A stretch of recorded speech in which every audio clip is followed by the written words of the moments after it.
Bankomat va terminallar hayotimizning ajralmas qismiga aylangan. VTM orqali to'g'ridan to'g'ri bank xodimi bilan aloqaga chiqsa bo'ladi. Bankomat karta va pin kodni qanaqa taniydi? Ko'pchilik o'ylaydiki, pin kodni tergandan keyin bankomat bu pin kodni qabul qilgan bo'ladi deb o'ylaydi. Yo'q, u noto'g'ri ma'lumot. Lekin bankomatni ustidagi listni tankalarda ishlatadigan listdan qiladi. Chalg'ib ketib qoladi yoki chalg'ib telefonga qarab qoladi, kashlyokka kartasi olgan bo'ladi. Bankomatda o'sha paytda pullar obratni tortib olgan bo'ladi. Yangi kupyurada ko'proq pul berishi mumkin. Banklarda bo'lsa ko'proq yangi kupyura qo'yilavermaydi. Qanaqa bo'ladi, nima bo'ladi deb tekshirmoqchi bo'lgan edim deb bo'lishi mumkin. Lekinki ular javobgarligi tortiladi baribir.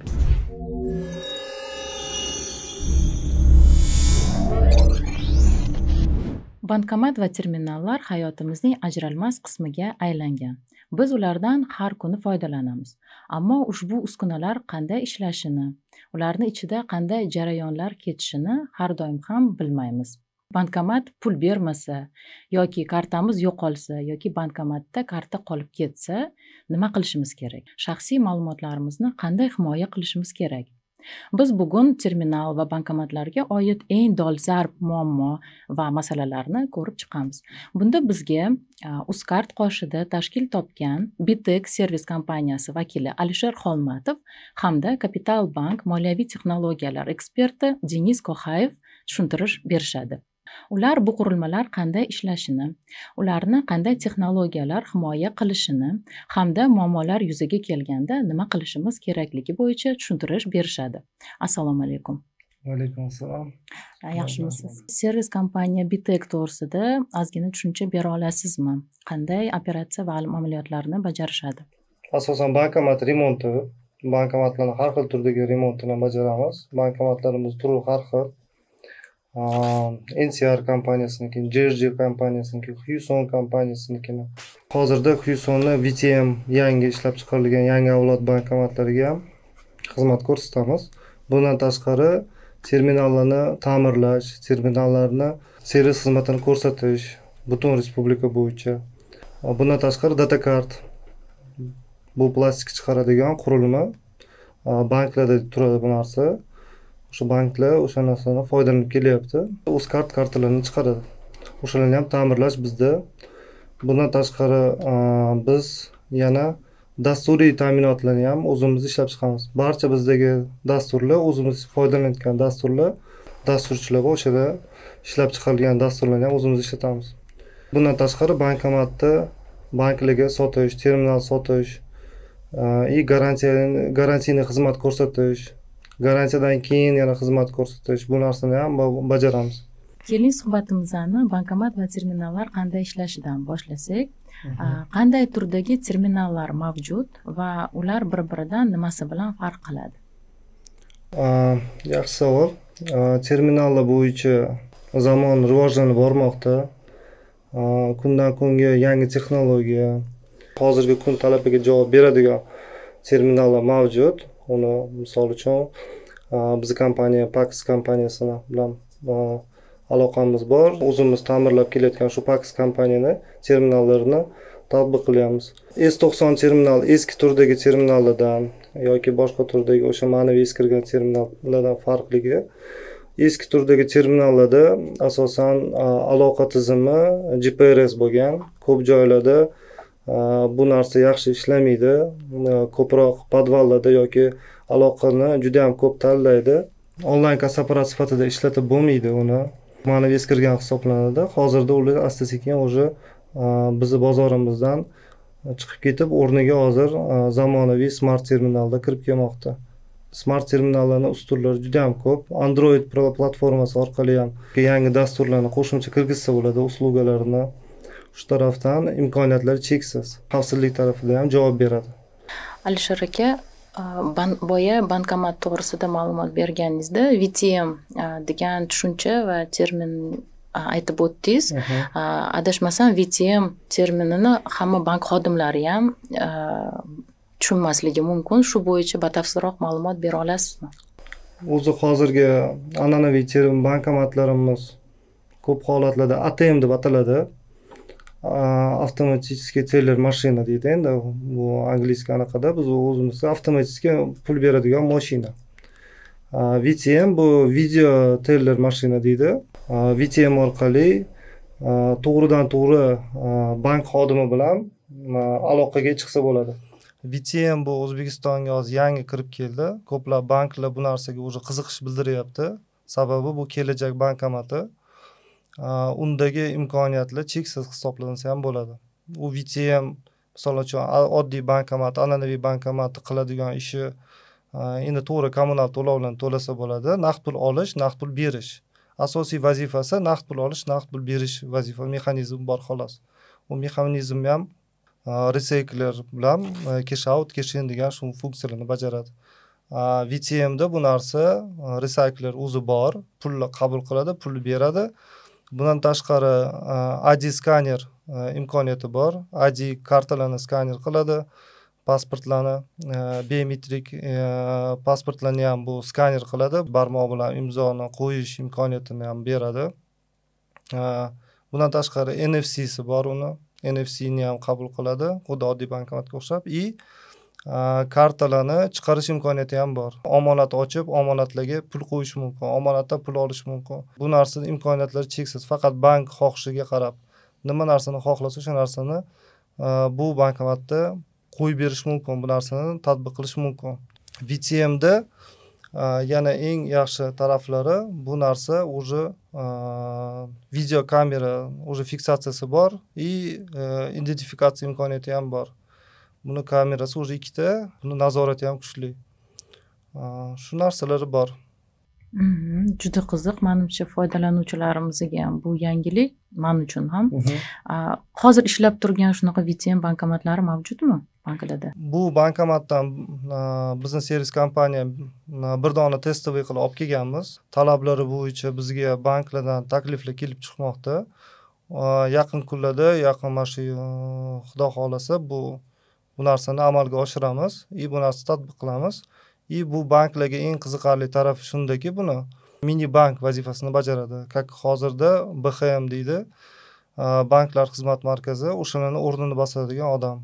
Uni faqatgina bank xodimining ishtirokisiz uzoq masofadan, masalan deylik, viloyatda Qoraqalpog'istonda o'rnatilgan VTMni Toshkentdan turib bemalol bitta xodim to'la to'kis o'sha bilan bankka o'sha kelgan o'sha mijoz o'shaga xizmat ko'rsata oladi.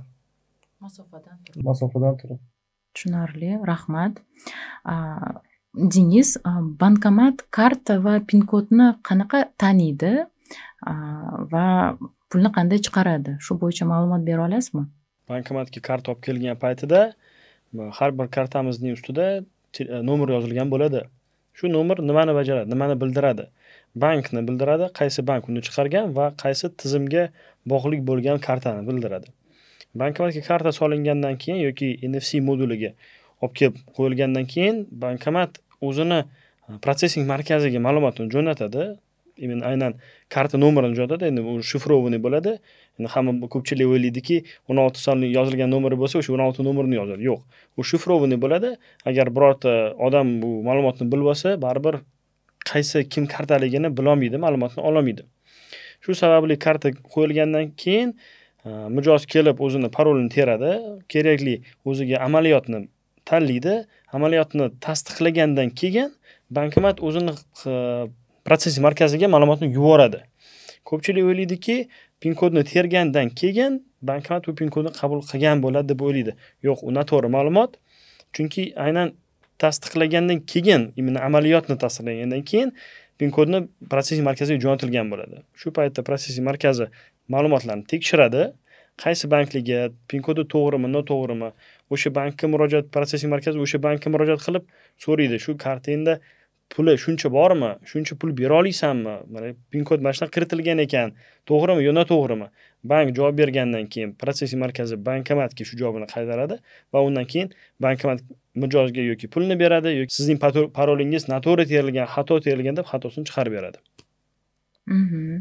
Tushunarli. Bankomatda xatolik yuzaga kelishi mumkinmi? Xatolik kelishi mumkin. Birinchi sababi nima bo'lishi mumkin? Bankomat o'zi ichidagi recycler moduli bo'lishi mumkin, yoki cash out moduli bo'lishi mumkin. Uni xatoligi bo'lishi mumkin, lekinki o'sha paytda bankomatning ekranida vaqtinchalik ishlamaydi deb xato chiqargan bo'ladi.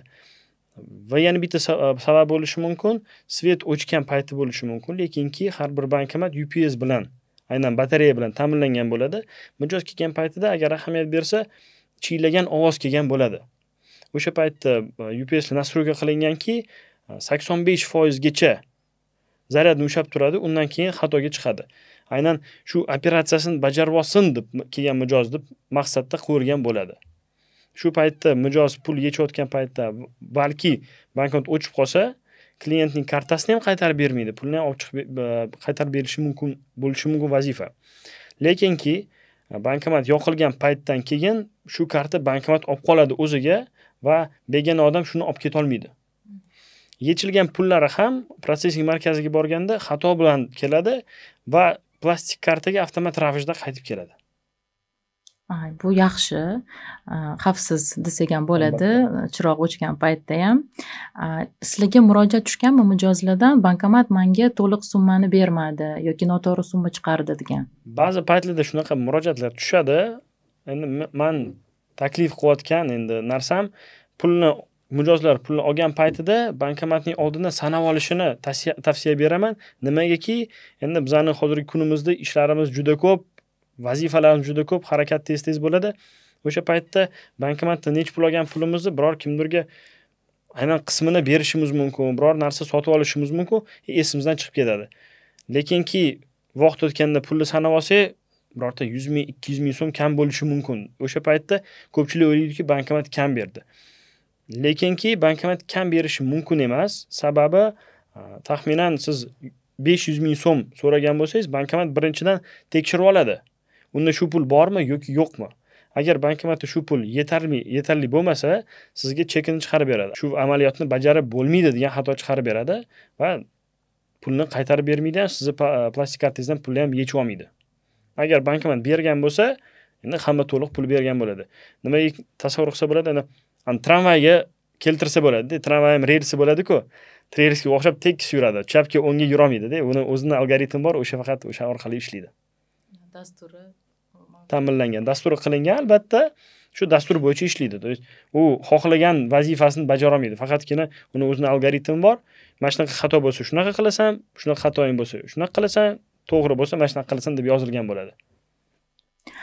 Agarda buni aksi bo'lsa, belgilangan, kiritilgan summadan ko'proq pul balkim qanaqadir xatolik bilan o'sha kassetaga boshqa nominal joylashtirilgan bo'lib, ko'proq pul taqdim qilsa bankomat, bu holatda foydalanuvchini harakatlari qanaqa bo'lishi kerak?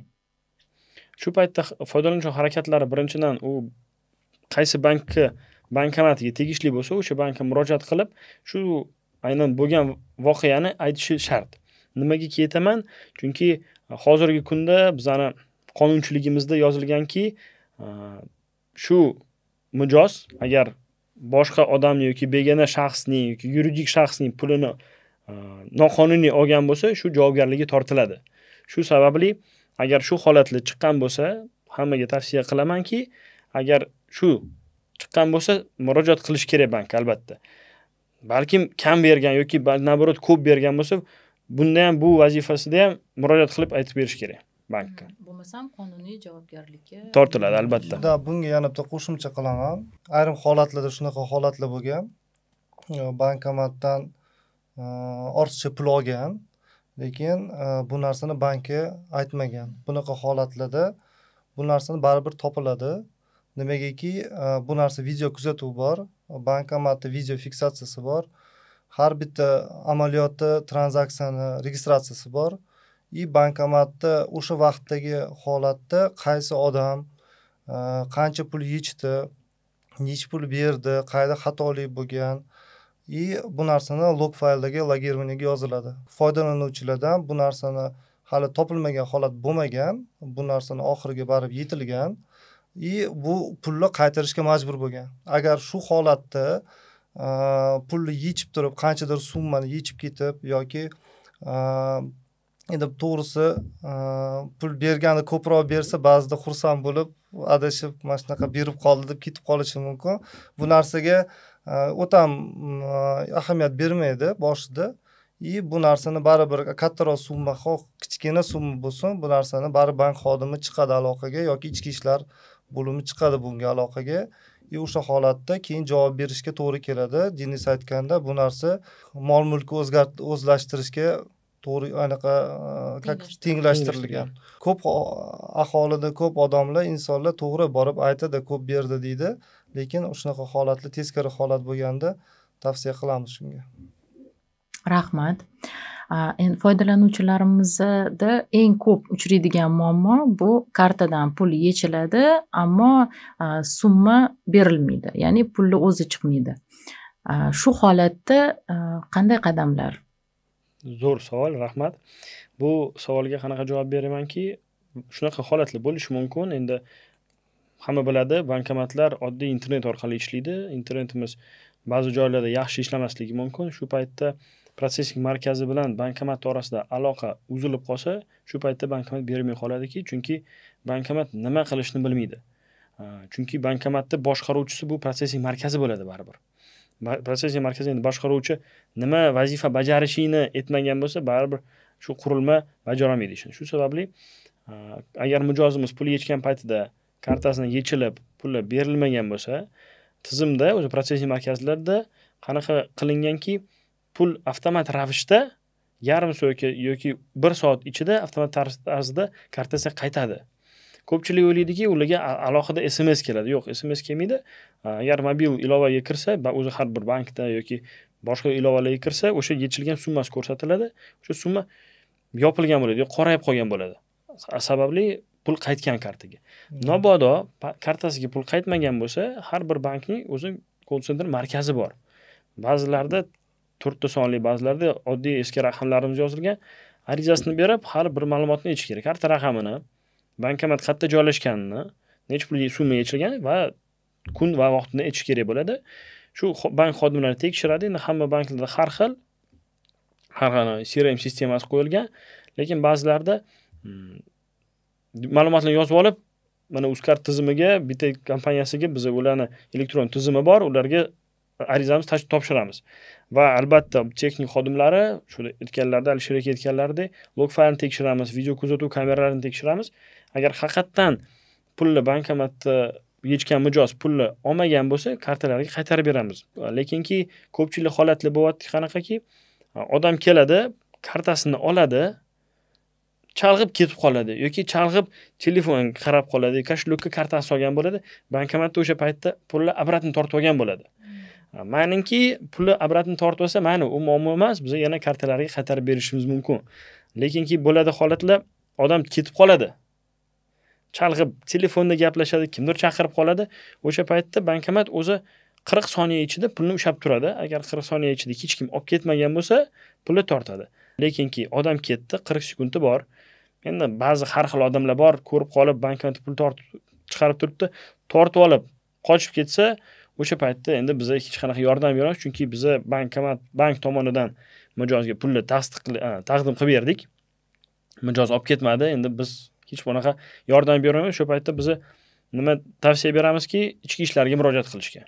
Chunki baribir aytganlarda Alisher aka kuzatuv kameralari bor. O'sha paytda o'sha kamerasini beramiz, videolarni ko'radi, ichki xodimlari o'zlarini tizimlari bo'yicha tekshiradi, egasini kim olib ketganini topadi, chaqiradi, yana javobgarlikka tortiladi. Endi bu baribir meni tavsiyamki, agar pulni ko'rsa odam olib ketmasdan o'shani qoldirish kerak. Chunki shu pul plastik karta egasiga qaytarishimiz mumkin.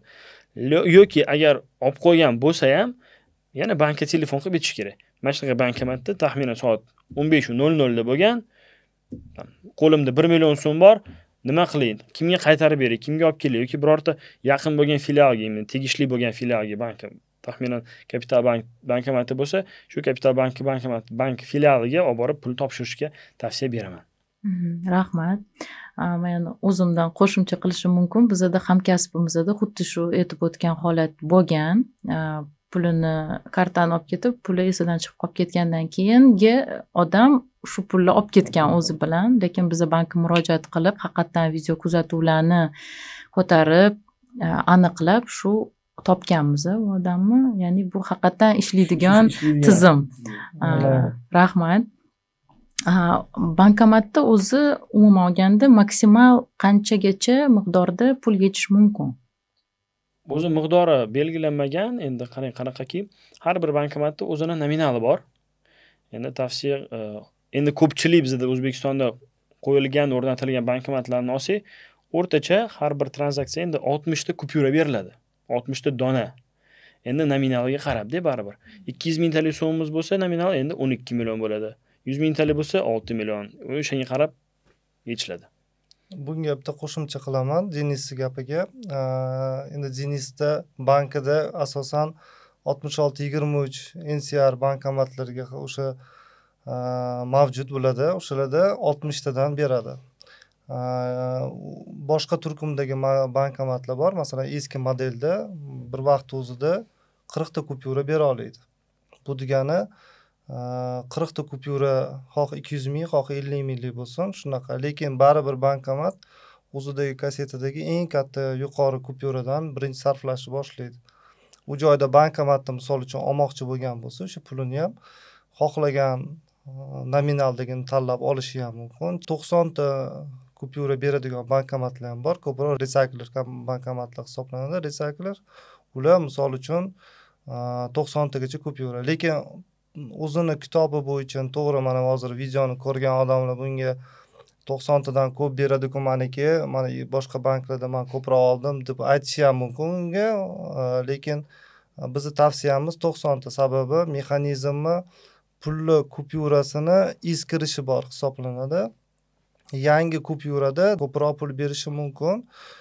Banklarda bo'lsa ko'proq yangi kupyura qo'yilavermaydi. Har xil o'zidagi kassadagi har xil kupyurani qo'yishi mumkin. Shuning uchun eskirgan pulli razmeri ham ko'payib ketadi. Shuning uchun pul berayotganda ham bankomatga qiyinchilik tug'diradi. Endi bu 90 ta kupyurali bilan eski turkumdagi, yangi turkumdagi bankomatda farqini bilish uchun u ko'proq resaykler bankomat, bitta dona o'zini mexanizmi bor, shatr, o'sha pulni ham beradi, ham oladi. Baribir endi pul yechayotgan paytda ekranda ko'rsatgan bo'ladi. Maksimal darajada necha pul yechiladi va alishtirib ketganlarda nominalni tanlasa bo'ladi. Yirik pul yoki aralashma, ko'pchilik endi qulaylik qanaqa qiladi, hammaga har xilda. Kimdirga qarzi ko'proq berish kerak bo'lsa, endi yirik olgani yaxshi. Agar o'ziga ishlatishi bo'lsa, baribir har xil nominal olgani qulay baribir. Endi bozorga boradi, biror kimdirga to'laydi nimadirni, endi hammaga har xil. Shu sababli ekraniga qarab bilib olsa bo'ladi. Shunda yozilgan bo'ladi maksimal summasi va minimal summasi. Ogohlantiruvchi e'lon chiqarilgan bo'ladi. Rahmat.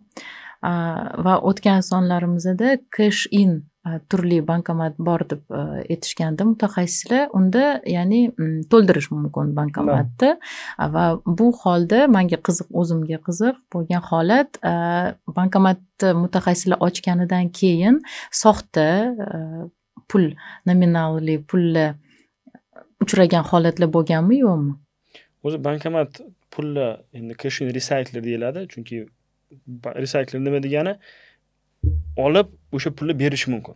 Siz bankomatga pulni kelib to'ldirgan bo'lsangiz kartangizga, o'sha xuddi o'sha pulingizni u boshqa mijozga berishi mumkin. Recycler degani shu degani bo'ladi.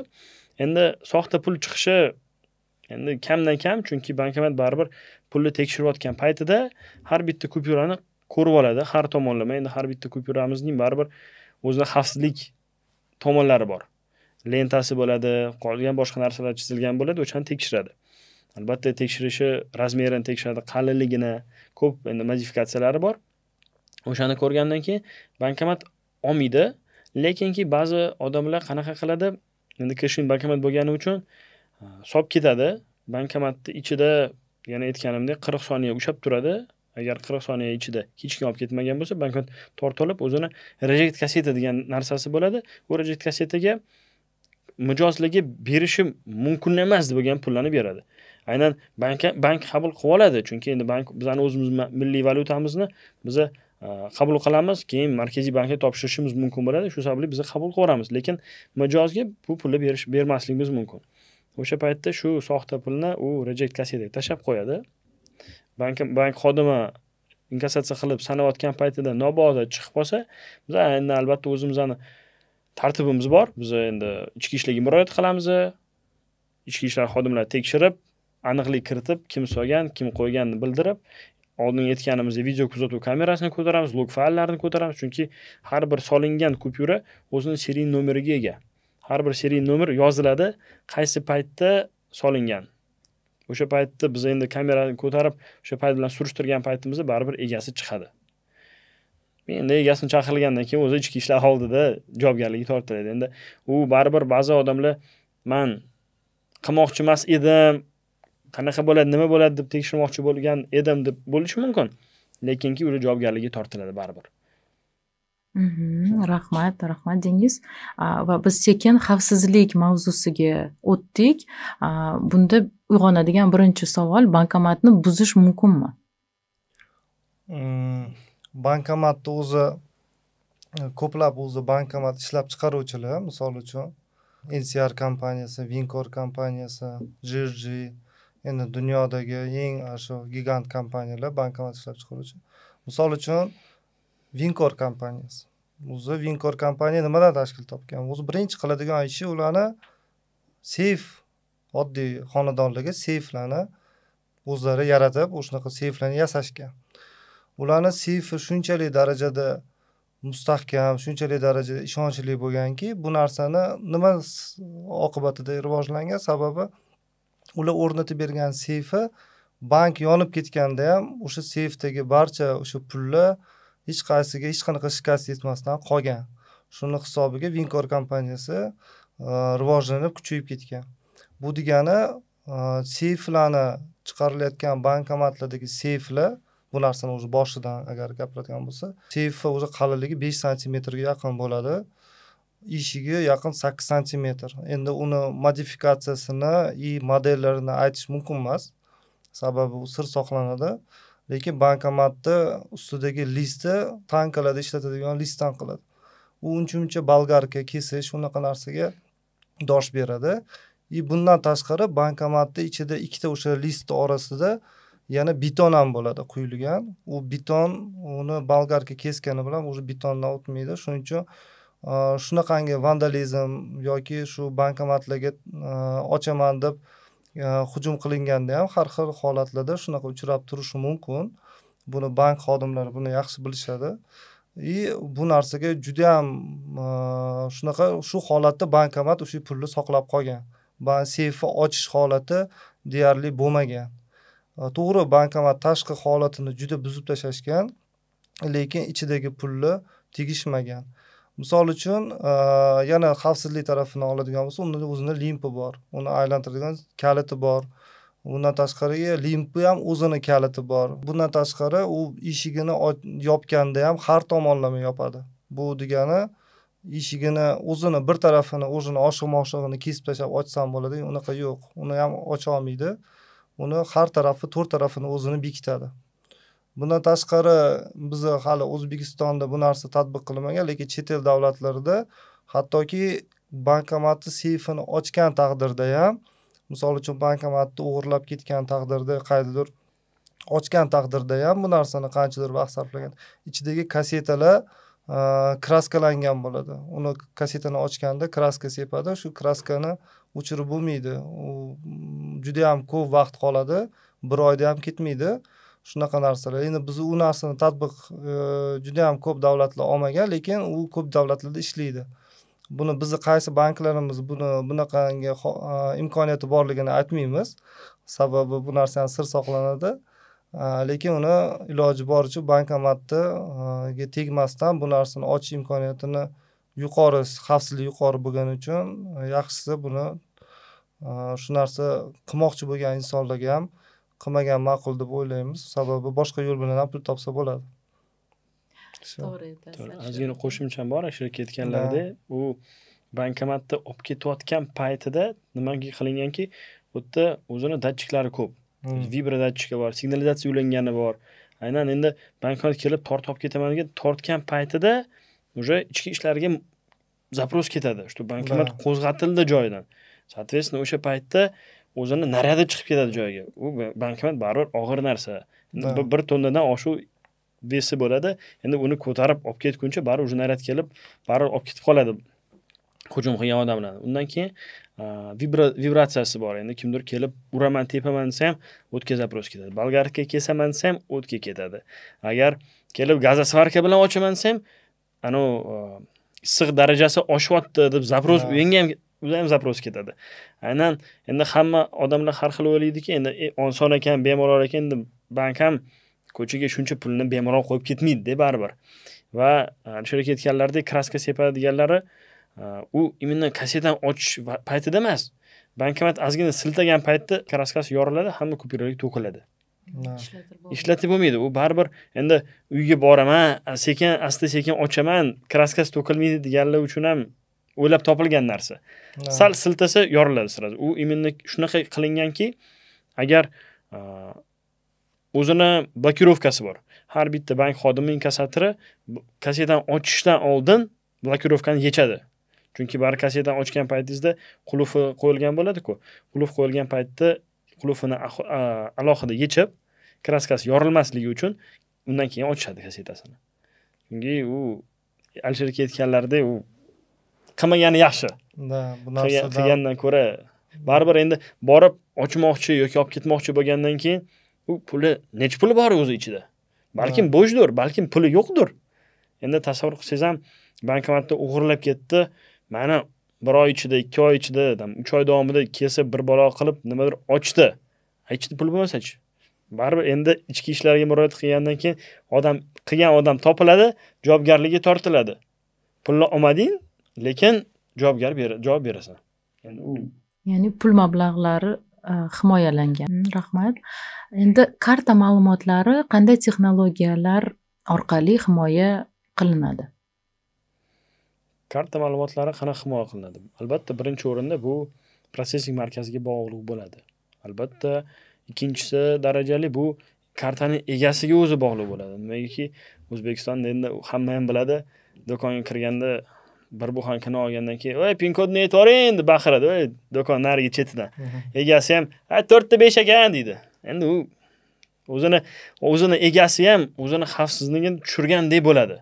Chunki bilmaysiz, do'konda nechta odam bor, nima niyati bor, orqangizdan kelib kartangizni o'g'irlab ketsa, pin kodini biladi, bemalol pulni yechib oladi. Endi hozirgi paytda kiber xavfsizlik bizda endi rivojlanyapti, yaxshi bo'lyapti.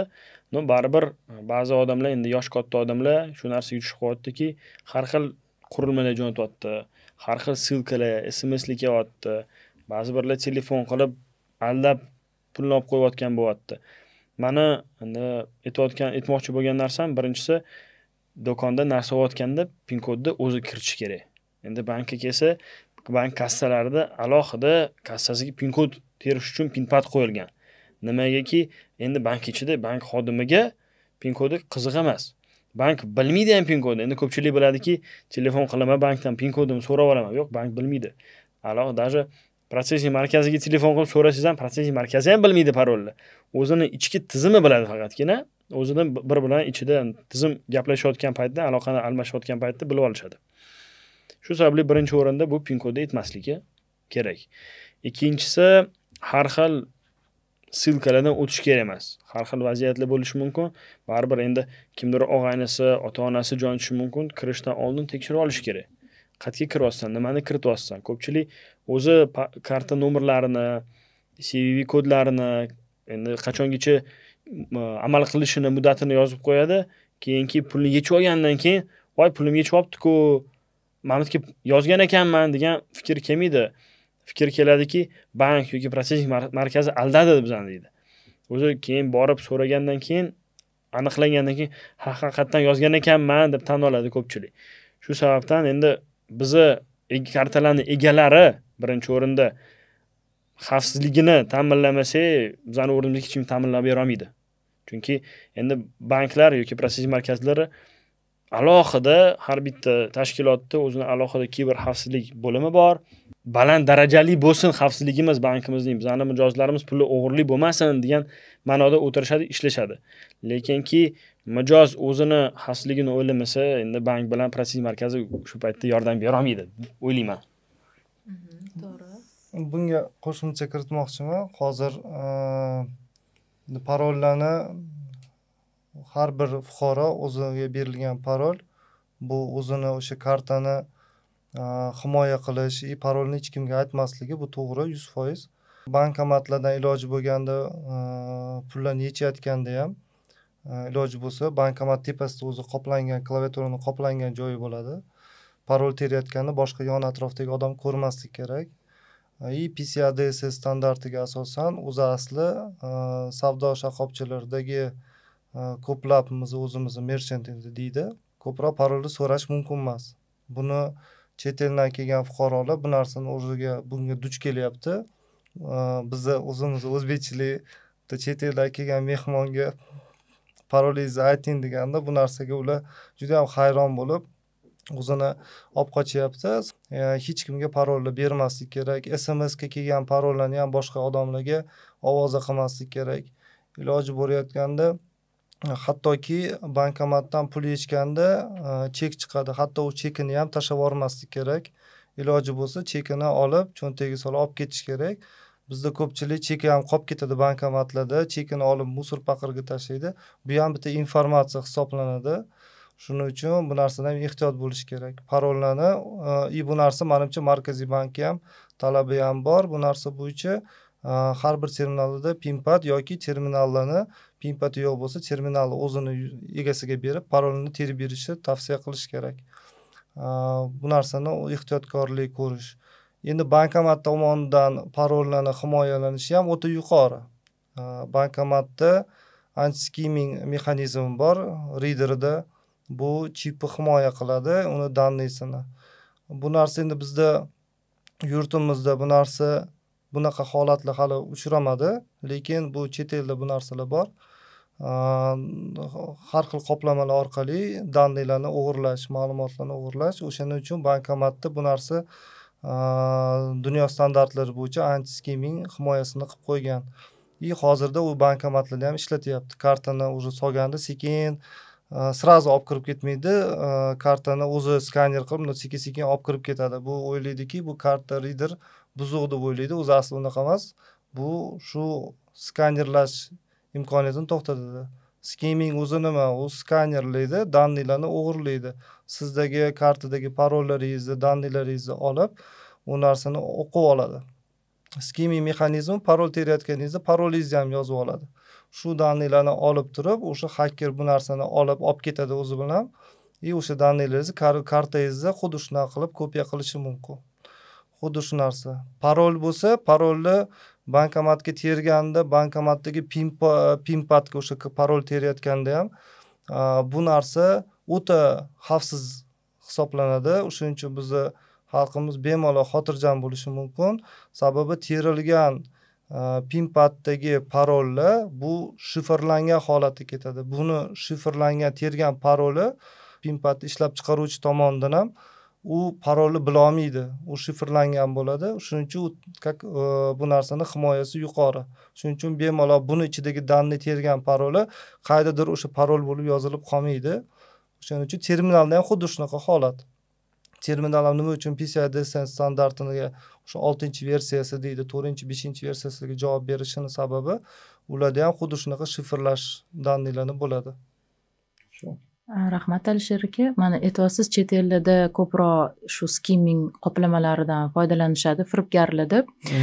Bu holatda insonlar, mijozlar vizual tarzda farqlay oladimi, yo'qmi bu skimming qoplamani? Bu narsa o'ta bilinmaydi. Ko'proq qoplamani shunaqangi tayyorlashadi. Bu narsani deyarli oddiy inson agar ishdan kelayotgan, tajribasi bunaqa skimmingdan xabari yo'q odam bila olmaydi. Lekin qanaqadir holatda sezishi mumkin. Kartadagi qoplama, reader karta solayotgan qoplama yo PIN-paddagi qoplamani farqini bilib qolishi mumkin. Nimaga bunaqa qoplama turibdi deb. Shunaqa narsadan ehtiyot bo'lish kerak. Bu narsa hozirda bizda yurtimizda yo'q. Bo'lmasin ham bu narsa, lekin shu narsaga ehtiyotkorlik bilan qarash kerak. Rahmat kattakon.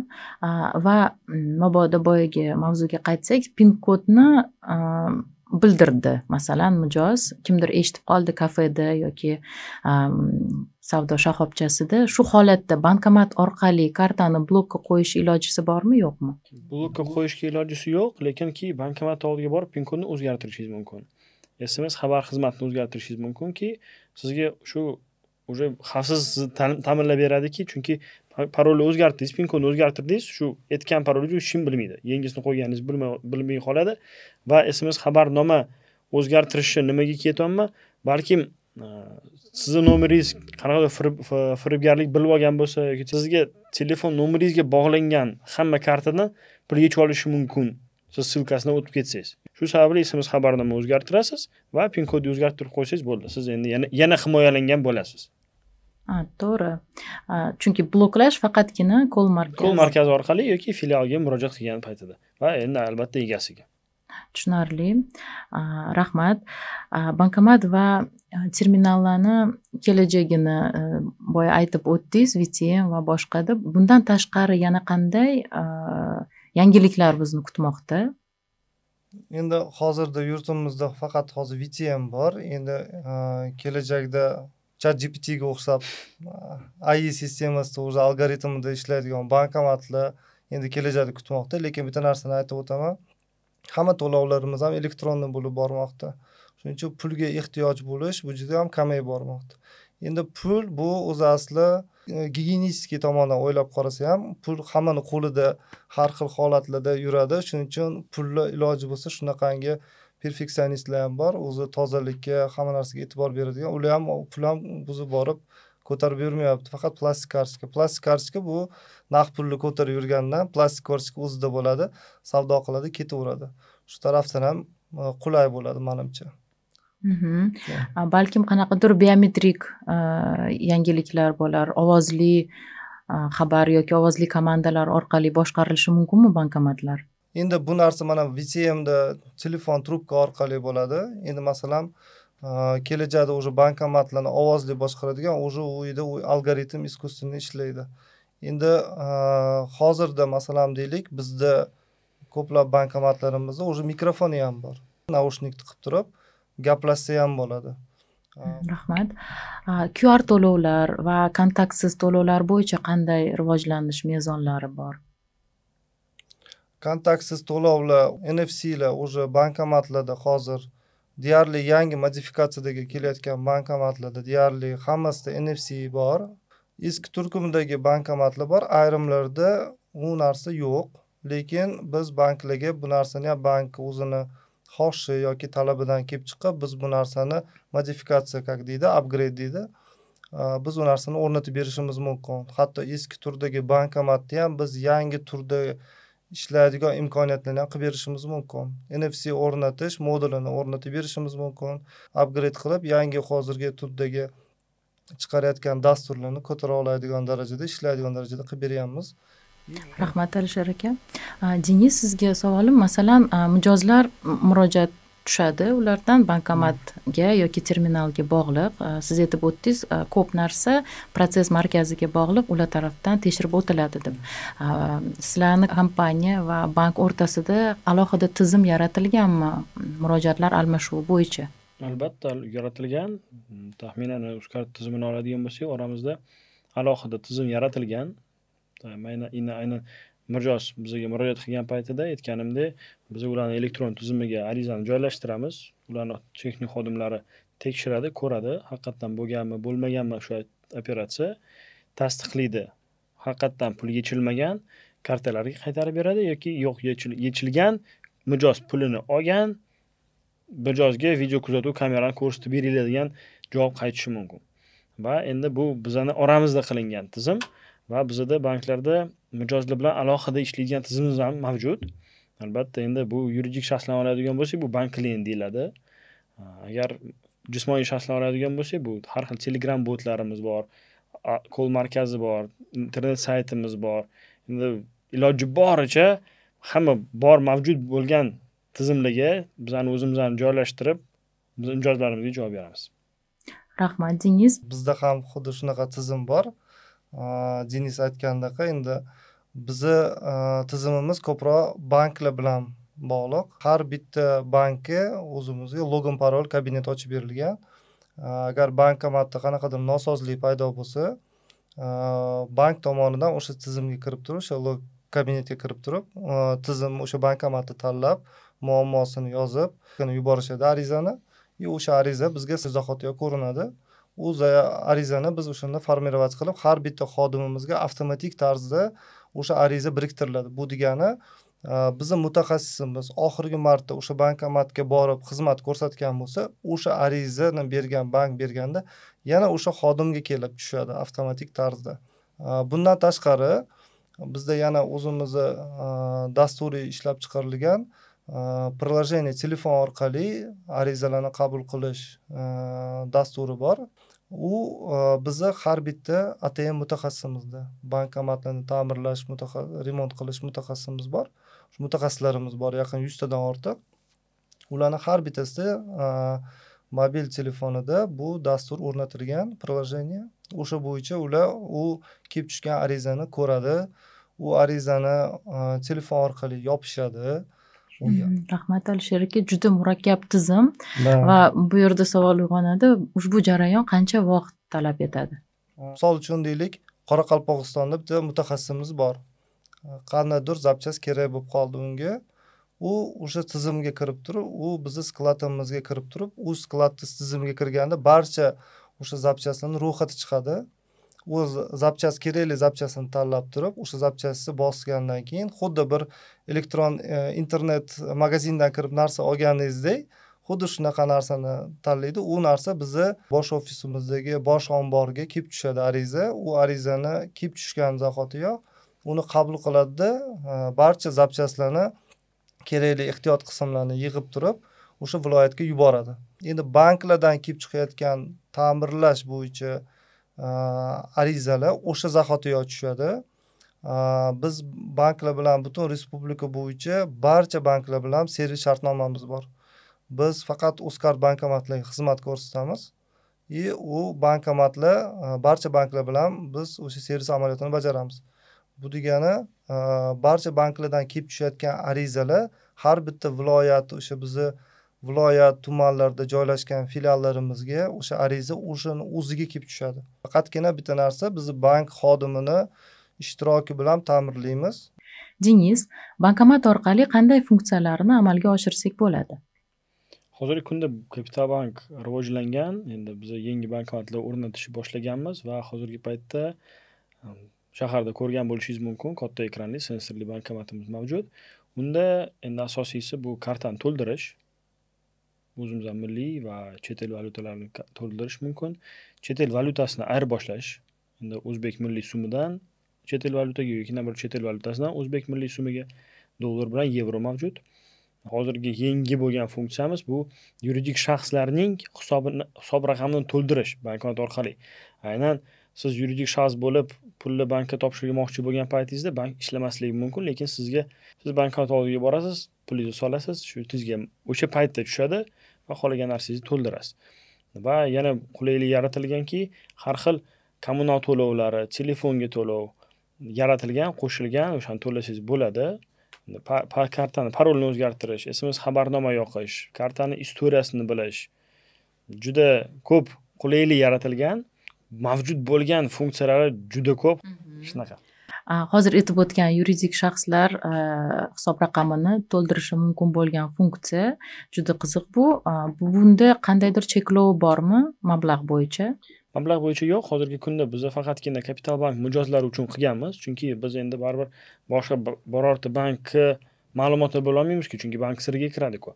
Shunga faqatgina hozir Kapital bank mijozlariga qilingan. Hozirgi kunda mablag' bo'yicha limit qo'yganimiz bu kuniga 10 milliondan oshiq bo'lmasligi va mijozlar oy davomida bemalol kuniga 10 milliondan to'ldirsa bo'ladi. Rahmat. Bankomat o'rnatilishidan oldin uni xavfsizligi qanday ta'minlanadi? Bankomat o'rnatilishidan oldin xavfsizligi ta'minlanadi. Bu birinchi sabab, birinchi qilinadigan ishimiz biz joyiga boramiz. Albatta, bankomatda ichkarisigami yoki tashqarisiga qo'yiladigan joyini ko'ramiz. Agar bu ichkari deydigan bo'lsak, albatta zazimlanganini ko'ramiz. kuzatuv kamerasini ko'ramiz, tashqaridan qo'yilganmi, qo'yilmaganmi. Bizning mijozlarimizga xalaqit qilmaydigan joyga qo'yishga harakat qilamiz. Bu ichga joylashadigan bo'lsa. Agar esa bu tashqariga qo'yiladigan bo'lsa, bu birinchisi biz qaraymiz. Uni ustida yopiq joy bormi, navesi bormi, yo'qmi? Agar navesi mavjud bo'lmagan bo'lsa, alohida bankomatlar uchun yaratilgan xonamiz bor, budka deyiladi. O'sha budkalar qo'yiladi. Nima sababli? Ustiga yomg'ir, qor tushmasligi uchun. Chunki baribir bu elektron uskun, ustiga suv, yomg'ir tushsa zamykaniya bo'ladi. Undan tashqari biz ko'ramizki, endi kechasi baribir svet bo'lishi, odam o'tishi, tashqari qo'yilgan kameralarni ko'ramiz. Yer tekismasligini ko'ramiz. Chunki baribir mijoz kelgan paytida endi baribir biz faqatgina bank tomoni ham o'ylamaymiz-da. Chunki baribir endi mijoz kelgan paytda pul yechayotgan paytida ustiga tushib ketsa, oyog'ini bosib qolsa ham endi bu noto'g'ri narsa. Shu sababli hamma tomondan ko'rib chiqamiz. Rahmat. Mana bankomatdan pul naqd yechganimizda unda o'zini komissiyasi mavjud va bu komissiya 2 marta urib yuborilishi mumkinmi? Yo'q, mumkin emas. Komissiya yechilishi mumkinligi aytib o'taman. Bu karta chiqarib bergan bank yechishi mumkin va bankomatda kimga tegishli bo'lgan bank ham yechib olishi mumkin. Shu sababi bor. Agar endi birorta mijozlarimiz aytishi mumkin, men mana bankomatdan yechdim, 50 million so'm yechdim yoki 5 ming so'm yechdim, o'sha yerdan komissiyasi siz mendan 50 ming yechdingiz, yana qanaqadir yana 50 ming komissiyasi yechildi. Ha, to'g'ri bo'lishi mumkin. Chunki komissiya emittenti bor. Komissiya ekvayeri bor. Emitent bu kartani chiqargan odam, ekvayer bu xizmat ko'rsatib bergan endi odam deymiz, yuridik shaxs, bank. Endi shu sababli har 2 marta komissiya yechilgan bo'lishi mumkin. Lekinki 2 marta emitentskiy yoki 2 marta ekvayering komissiya yechilishi mumkin emas. Tushunarli. Rahmat kattakon deymiz. Savolingiz uchun rahmat. Bugun biz bankomat va terminallar qanday ishlashini va qiyinchiliklar yuzaga kelganda nimalarga ahamiyat berishimiz kerakligi to'g'risida suhbat qurdik. Mehmonlarimizga katta rahmat. Savollaringiz bo'lsa, sharhlarda yozib qoldiring. Obuna bo'lish va like bosishni unutmang. Keyingi songacha xayr.